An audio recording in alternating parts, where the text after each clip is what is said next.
City could do with Kevin De Bruyne hitting the heights of last season, couldn't they? Because what a run they've got in a number of competitions, the Champions League, the FA Cup, the League Cup and the Premier League. These are their next 8 fixtures until March the 2nd. They are going to be super busy. What do you make, Kyle, of that rumbling of Kevin De Bruyne and Pep Guardiola, that things may be, compared to last season, nowhere near as happy? It's just, I think we see in teams struggling to repeat. In the Premier League, it's something that's very difficult to do. In world football, it's difficult to do, but there are dominant clubs that tend to win title after title. And it's hard because every game's competitive. And what they're trying to do, the perfection they're after, it's so fleeting. And they delivered it so consistently last year. It must feel almost depressing to feel the way they're playing this season, and also injuries and disruptions that weren't there last year are unsettling them in ways that they didn't.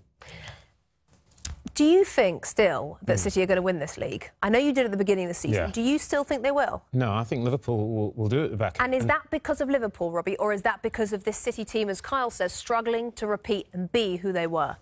It's a little bit of both. When I look at City, 4 defeats this season already, only 2 when they won it last year. Just something happens in the second season, Rebecca, and I don't know, and we're talking about top-class players, but when that little bit of hunger, that bit of driving for something that you've not won before, which they had last season, which is just sometimes missing on the odd day here, that's the difference. And Kevin De Bruyne is one of those who's come back. He's had injuries. I think he's a little bit frustrated in himself because he's not quite on his game, and he's such a top player, such a perfect player that I think that upsets him. He maybe, you know, has gone a little bit ratty with his manager, and why Neil's talking about the way he is. They're 5 points behind Liverpool. Yeah. They spent a lot of money. They have a lot of money. Should they have bought another player? I don't think so. Try and overtake them? Well, it's tough to get a player to make them better in January. It just is, wherever you look around Europe. So I didn't expect anybody to come in like that. I was just surprised how bad they were against Newcastle. And, you know, a lot of their best players are out there. I wrote down a list just watching the game of who was poor. And it was Fernandinho, it was Sané, it was De Bruyne, it was David Silva, it was players, it was Laporte. Players that have been so good. Now, Pep might write it off as a really bad day at the office because, to be fair, before that, they rebounded well from disappointment and won a lot of games.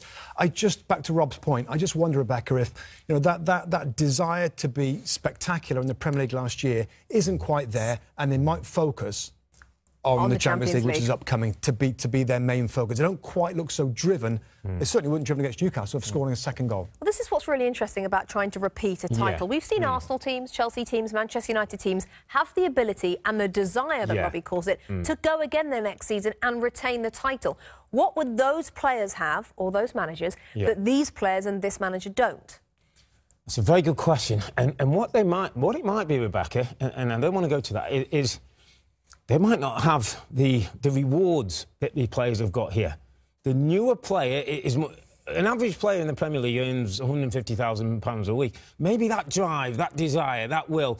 You play a game of tiddlywinks with Lee Dixon, he'll break your fingers before he'll let you win. That's what's in him, and that's why those kind of teams are champions. I'm not sure if that's in the modern player. I'm not sure if maybe that's the way modern players are built. Maybe that's why it's been a decade since we've actually seen a team retain the Premier League title. Hi, I'm Rebecca Lowe, studio host for NBC's coverage of the Premier League. Don't forget to hit subscribe to watch highlights all season long, and be sure to tune in for Premier League mornings on NBCSN.